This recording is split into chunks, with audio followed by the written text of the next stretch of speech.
I just see this gun come out in this guy's hand, a pistol of some sort, and he's starting to point it at the guy right in front of my friend. Of course, my friend is like, whoa, like this. I'm like, dude, get into the taxis.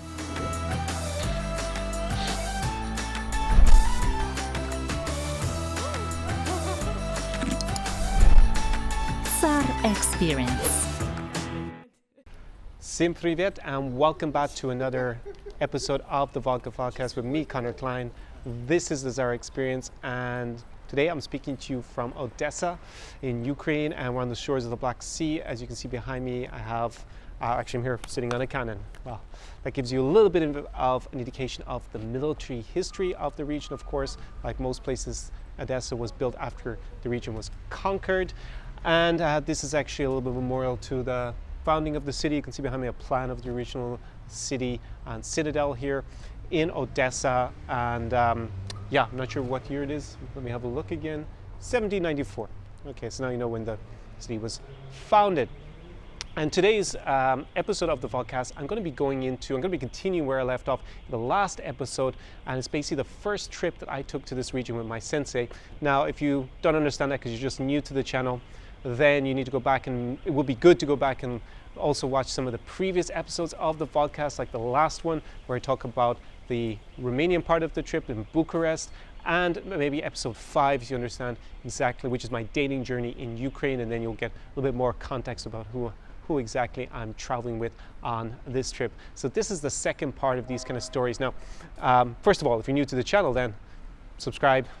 There's that red subscribe button, and definitely whack the notification bell beside it, because that's how you get notified of future episodes. You get a little pop-up on your phone, or you get an email. It notifies you. I do it myself so that I don't miss out on my favorite YouTubers. Now, where I left off is we were in Bucharest, and then we decided on the second leg of the trip to go to Chisinau in Moldova, to do the Moldovan leg of the trip. And the reason I'm going into more detail with these kind of stories and having this kind of story time format is, first of all, because you asked for it. I did poll you guys through my social media a few months back. And second of all, there's always something you can learn from these stories if you're planning to come to the region yourself. And that's where the great resources are in watching this kind of style of video. It allows me to go more in detail and kind of introduce you to exactly my point of view and what forms my opinions when I'm talking about Eastern Europe in general. So where I left off, we were in Bucharest, and now we took a flight to Chisinau, which is the capital of Moldova. Now, many of you have probably never been to Moldova. I do have a travel vlog. I'll put a card, some up here, you'll probably be able to see it in YouTube, also down below in the description to this episode of the podcast. You can click the link there and see my travel vlog from Moldova, from Chisinau in particular. Now, the idea in the Moldovan part, as I outlined in the previous episode, was to go to Chisinau and then northwards to Belz, which is a town in northern Moldova. Now, Moldova is statistically the poorest country in Europe. Previously, I think Belarus was the least visited country by international tourists in Europe, and now I'm pretty sure it's probably Moldova, because Belarus has opened up its visa-free regime, and Moldova has had that kind of liberal visa-free machine in place for probably about a decade at this stage. So it's not a place that many people think of going to, but now you're going to learn about maybe, well, if you watch the travel vlog, you'll actually see what you can do in Chisinau and the surrounding areas, and some of the really great things that there are in Moldova, even if it's, of course, less frequently traveled. So I get there with my friend, and we decide to go around the center of Chisinau. To be honest, it does not take very long to go around the center of Chisinau. We had just one night in the capital, and we decided to it was Friday night, and we decided to go out, of course, and party and try to meet some local girls and have fun, right, and enjoy the atmosphere. So we ended up going to a club called Sky Bar. It was, of course, had a view. It was up high. We had to go into like a shopping mall and then take an elevator right up to the top floor. And we were there. And the first thing my friend had, my sensei had some issues, the fact that he didn't speak any Russian. And Chisinau versus, as opposed to Bucharest, where the English language skills were a lot less. So at a certain point, he'd met some girls who, some of them did speak some English, so he was super happy. We're all hanging out and having fun, getting to know each other.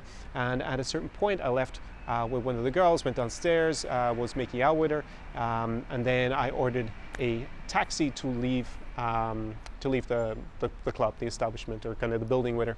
And so we go outside, she calls the taxi on her phone. Now, today there are apps. This is, of course, a few years ago. Time is better always to call a taxi, price-wise, and then you had to wait for it. If you took the taxis that waited outside, they were more expensive.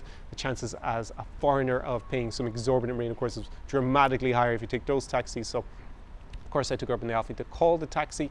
So we were waiting for the taxi to come, and outside there's a little bit of a fracas. Like there's some guys arguing, shouting at each other in Russian all the time. And we were looking, nothing too concerned, it's just like two groups of guys, 4 or 5 guys, probably come from the club or something, or maybe they were somewhere else in the building. It was like a shopping mall, so maybe there are other places open. And at a certain point, she says, "Okay, we got an SMS. The taxi's outside. Let's go out." At that stage, these guys were kind of more and more animated and shouting at each other. So we walked past them hand in hand, and I open the door.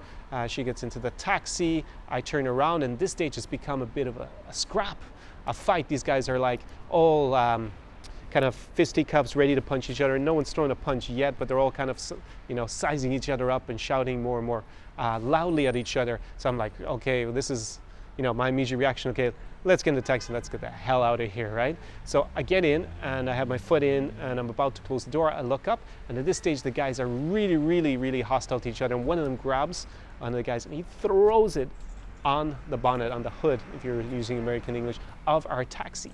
So I'm like, well, now we're kind of screwed a little bit, because we can't actually leave because these guys are going to fight on our taxi. But in any case, I don't feel personally threatened. Obviously, there's a lot of stuff going on, and you have all these guys shouting. Now they're kind of running behind the car a bit.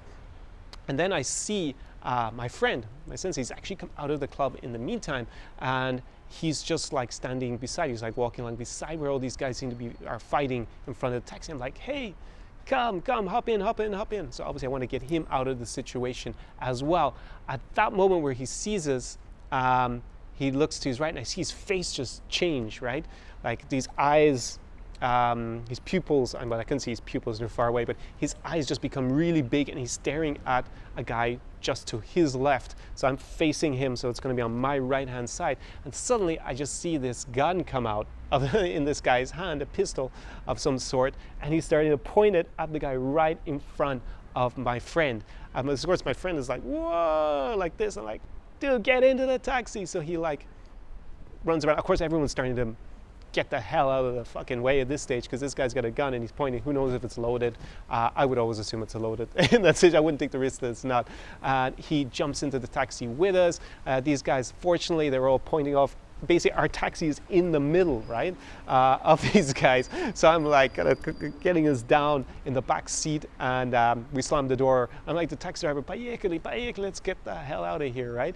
And he doesn't seem too concerned, which was odd. But and I guess he couldn't actually move because there were just people in front of him, so we couldn't go anywhere.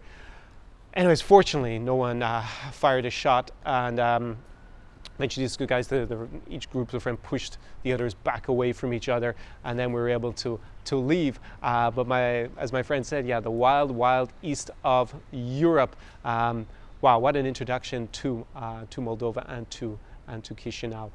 So the next day we were a little bit quieter about the whole city. We did only have one night there. So that was our introduction to nightlife in Chisinau. Pretty wild as a place. So what can you learn from this? Well, first of all, avoid getting into any sort of local fracas with anyone. You never know. Maybe they're armed. Maybe in your country that's not the norm. I know in the US a lot of people carry guns, but in other parts of Europe, especially in Western Europe, it'd be very unusual for someone to be hanging outside a club with a gun, with a firearm. Apparently in some countries in Eastern Europe, like this time in Chisinau, there was a guy obviously with a firearm who's outside the club. So you obviously don't want to provoke local people. That's a pretty clear trip. If you're traveling in general, don't piss off local people. Also, just like to have, like my friend could have very easily been hurt in the crossfire. So I think one of the key things here was to have a way of getting home, right? Because at that stage, I texted him. That's how we were downstairs, actually. But in general, you need to have gotten your get yourself set up to be able to get home safely if you're out traveling, because certain things happen. Maybe you lose your friend, maybe your friend gets lucky and he leaves, and then not even that he just abandons you, but he just leaves earlier. Do you have a taxi app on your phone? Do you have, credit on your phone? Do you have a local SIM card? Are you going to be able to, do you know how much it costs the taxi if you have to pay for one outside so you don't get ripped off? Do you know the address? All these kind of things. Just to have awareness of how you're going to get out of the situation if you are somewhere where, it's very unfamiliar. And I speak Russian, so my Russian was okay at the time, so I wasn't too unduly concerned about myself. But for my friend, you can see what happened, like a crazy situation, like a guy pulls out a gun, right? So that's what I mean, it's more, I guess, an entertaining story about how the Moldovans always shot my sensei on our first trip across Europe. How my life would have been different if that had happened, and not for the better. So that was Chisinau. Now, after Chisinau, we decided to go to Belts. Now, Belts is, I probably made Chisinau sound very scary. In general, it's not a scary place. That was the only big incident I ever had, I think, in all the years of traveling through and back and forth. Have a good airport in Chisinau, better than, at least up until now, Odessa, so it's actually better sometimes to take a flight from Chisinau. So we decided afterwards to go to Belts. Now, Belts is definitely not a place where it has a lot of tourism. In fact, it was really hard to find accommodation in Belts. I looked online. This is about 5 years ago, of course. Airbnb, zip, nada in Belts. And then I looked for hotels. There seemed to be like one hotel in the city that was some like exorbitant price. So I actually asked the guy who rented me the apartment in Chisinau to see if he could organize something in Belts. He organized it. We then went we took a taxi there, actually. We got a taxi driver, and we drove there. It was like about 2 hours, maybe even less. So we get up to Belts. He finds the place. The guy's like an older gentleman. He's probably 60. He's renting out one of his 2 apartments. He lives in the upstairs part, and he was like super proud actually to show us to have some foreign guests in his apartment. And I asked him, so how many international kind of travelers come through here? And he's like, you're the first people. So Belts is not a huge city. It's I think after Chisinau and Tiraspol, the biggest city in Moldova. It's like less than 200,000 people, if I remember correctly, and it lies in the north. It has a high percentage of Russian speakers as opposed to Romanian speakers, what I read online. And so we get there and we decide to go out in the evening. Now, I'd done my research and I'd seen there's a club in the city. I didn't really see much else. We went to struggle to find a good restaurant, to be honest, and it had, I remember, the ugliest statue I think I've ever seen in the square of the main city. It was like of Stefan cel Mare, which is the national hero of Moldova. So you're going to see that guy everywhere across the region, all the cities, but definitely don't go to Belts to see that statue unless you're just curious to see how bloody ugly it is. I remember that being the main square. So I remember at dinner then, I asked the waiter, because you always just try to get some extra resources, source of information if you're traveling. I said, hey, I see that there's this club. Is it good? He said, yeah, it's a good club. Are there any other clubs in Belts? And he's like, no, that's one club. I said, okay, that simplifies life for later. Is there any nice bar to go to? And he says, yeah, there's this bar. And I said, where is it? He said, it's upstairs from the club. So I was like, okay, so basically there's one entertainment venue in the entire city. Now maybe things are a little bit better today in Belts, but at the time there was just one place. So we go to the club. We go reasonably early. We first went to the bar that was upstairs. Not very impressive. We had one drink and then came down to the club. And like normally you have in Eastern Europe, you always have pretty girls who like are podium dancers who dance to add some sort of eye candy, some sort of dynamic to the club in terms of people, something for them to look at that's attractive. And there were 2 girls. I remember when we got to the entrance, went to pay, and the 2 podium girls were like beside themselves when they heard us, because I speak in English, because we spoke in English to each other, and they wanted photos with us. That's how rare it was for a Westerner, for a group of Westerners to actually come to Belts, to the only club, right? They wanted their photos with us, which is kind of like the reverse of what you'd expect, of course. Normally all these guys, well, maybe chodi guys. They want to have their photos with the pretty podium girls to show off or something, but they wanted photos with us to be able to, I guess for the same thing, to be able to show off. They met some guys traveling from Western Europe. We're going to the club. I went to the bathroom. When I came back, my friend was actually sitting at a table. Some local guys were there with their girlfriends, with a group of girls. They had actually invited him over to the table. They had lots of bottles of stuff and shisha, hookah is what I mean by shisha, there on the table, and they were celebrating one of their birthdays. And they were really, really enthusiastic. They invited us over, wouldn't let us pay a penny for the night, invited us as a group of young guys and girls. So we just had a great time partying there, and that's another thing for you to learn from the experience. There you see, like Belts doesn't have really anything to see, right? It's not a tourist attraction. But at the same time, we had this kind of unusual experience of being like, kind of, I guess, like local superstars because we had come there from outside, and it was a rare occurrence. Like the novelty factor of going to a place like Belts was obviously really high. Like we got invited for the entire night and had a great time partying with this local group of guys and girls. Plus the podium dancers wanted photos with us. I mean, come on, we're like the shit in Belts apparently. So that's something that to think about when you're traveling. Like what is your relative star power going to be? Maybe you're from the US, or maybe you're from Western Europe, or maybe you're from Brazil or somewhere, and in your hometown you're not going to be particularly interesting to people. But imagine a Brazilian guy shows up in Belts. Of course, he's going to be such a novelty there, right? Or somewhere else in Eastern Europe like Poland or whatever. That's something you can really learn from, that by going to places that have less visitors, maybe for a good reason, maybe it's not that interesting, but if you go there with an open mind and are social, boom, you'll have a fantastic time.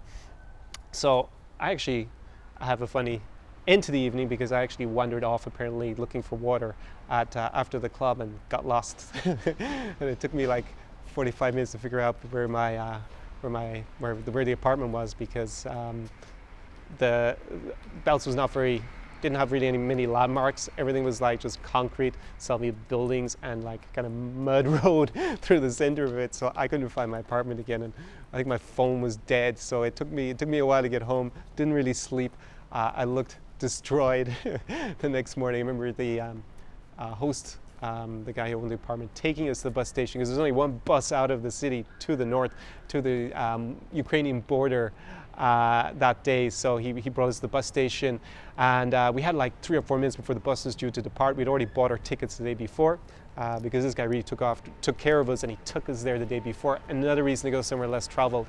There you go, like extra service. Like he really took care of us. And of course, cost of stuff was cheaper as well than in other parts of Moldova even, or Eastern Europe, or Europe in general, dramatically cheaper. So we're there, and it's like it's a marshutka. It's a really crappy bus waiting for us. And I'm like, oh, sitting in this bus is going to be hell. And I need to drink some water. So I asked the bus driver, hey, do I have like 2 or 3 minutes to get some water and maybe some snacks? It's like, yeah, sure, cool. So I go and into the little kiosk, or a little small cafe that's there at the bus station in Belts, and I turn around and my friend said, hey, do you want anything? And this group of guys are sitting there, and they have like sausage and bottles of what's probably vodka on the table, and they were like, Americanics? And my friend is like, Americanics. These guys insisted that I drink shots of vodka with them and eat their whatever pork sausages, and I was not in the mood to do it, but local hospitality ended up. My friend doesn't drink alcohol. He just like laughed his ass off at me in my state having to knock back these shots at 1 p.m. Extremely hungover on a Sunday.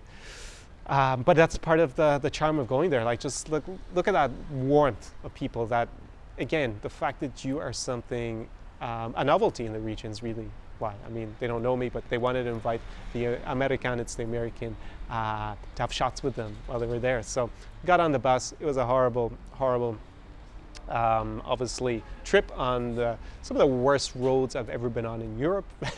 Not the worst, there are worse ones in Ukraine, but North Moldova. Yeah, it was really on this marshutka, which is like a bus. It was actually a Sprinter. The bus was not actually so bad, but I was really destroyed, tired. And again, maybe the downside to being such a novelty, everybody wanted to talk to me on the bus. I remember there was this Roma guy with gold teeth, and he was just so close to me and so fascinated, and kept talking all the time in Russian. And that was obviously, with the lack of sleep, quite difficult for me to to maintain the conversation, but still great that that people are so curious, right? And remember we stopped for a break at one point, and there was this guy, and I never forget him. He explained that he was an ethnic Ukrainian from a village in northern Moldova, and he had these enormous hands. Like, this guy's hands were like shovels. They were so big. They were just incredible. And you know, he was like just chatting to us a little bit, didn't speak any other language other than obviously Russian or Moldovan. Maybe also spoke Ukrainian. And so I was translating for my friend a lot, interpreting. And he said, hey, when we get to my village, I'm going to get the bus to stop, and I'm going to give you guys a tour of my village. So I was like, okay, whatever. But I kid you not, we got to his village, and it must have been really a really small village. Like, I don't know, did it even have 100 people? Like, I saw like 5 houses in the place, but the bus stopped for us for 10 minutes. There was just mud everywhere. I guess it was like, yeah, it was April, so there's a lot of rain. And he walked us around the village for 10 minutes and showed us like the World War II war memorials they had there in his village. And they had the statue and of a Soviet soldier, a big one. I remember, I think he was pointing out his finger like this. And it was really like just the passion and the warmth, right? Of, hey, these two guys, they're so unusual to have come to this region. I'm going to show them, you know, a little bit of where I'm from, right? And that kind of stuff. It's not the glamour that you're going to see here in Odessa. We're not talking about, you know, partying with champagne and eating top restaurants and having. I mean, you can probably find a supermodel girlfriend also in Moldova, don't get me wrong. Like, for example, the podium dancers at the club. But that kind of stuff is really what's special about traveling often, just when people are so open and want to show you where they're from. And it doesn't have to be much. It's really just that passion that makes it really special. Like, myself and my friend, we still talk about that guy with the huge hands and going to that village, and there'd be nothing there. But so eventually we get back on the Sprinter. Everybody waited, no one complained, of course. It was such a special opportunity to show the village to the 2 foreign travelers. And then we went to the north eventually. It was really tough doing that Sprinter van for that long, I'll be honest. That's the non-glamorous side of it. And we get to the border town. The driver actually took photos with us as well, because he was so proud that he had brought us as foreigners, as Westerners, on his bus to northern Moldova, to the border. I guess it's just so rare anyone does that. And then we're at the bridge, got Ukraine on the other side, Moldovan border, and he took photos with us. That was how novel we were, and that was, again, you know, a nice memory. My friend still has the photos with the driver and everything. It's yeah, when we look back at them, just to see that amount of passion in people, it's really amazing. So that's something that I hope you can learn from. 2 different sides to Moldova. The time they almost shot me, they didn't shoot me, should rephrase that. The time they almost shot my friend, my sensei, and that would have been, rather dramatic on my life, obviously, as well as his. And then being a novelty in the north, where no one goes to travel north of Moldova, just having those fantastic memories afterwards. That's something that should inspire you to think about traveling somewhere where it's less common, and you know, always be careful at the same time. Don't be naive. Don't take stupid risks. Be daring enough to go to the place, but just, you know your environment, and obviously avoid any sort of altercations in a foreign country in general when you don't understand what's going on and you don't know who anyone is. It's never a good idea. So that's the end of this episode of the vodcast. In the next one, I'm going to explain what happened when we got at that border crossing. Again, it was really, really interesting. This was just a non-stop, like, overkill of events that was going on for us, like, because we're only on day 4 of the trip, of a 12-day trip at this stage. I'll be doing that into next week on the vodcast. If you enjoyed this video, strike the like button. Drop a comment below if you've been to Moldova, had some personal experience there, or you've met Moldovans abroad, or you know something about the country, or maybe just curious and you have questions. Just drop all that below in the comments section. If I don't answer it personally, because maybe I can't answer everything, someone else will hop on there and probably answer your query for you. There's a great community of people that we're building here. We're really passionate and excited about traveling in Eastern Europe and sharing their experiences, to go and do that. And definitely subscribe to the channel if you're not already a subscriber, but probably if you got to the end of this video, you're already doing that. And just make sure that you have the notification bell pressed, because then you'll get notified of these videos when they're uploaded, and that's always great. I do it myself. And if you were interested in traveling to the region, maybe dating local girls, learning the local language, any of that stuff, of course I have my free training courses below in the description to this video. Go sign up, it's for free. Of course, after that there's the premium versions that you can also enroll in.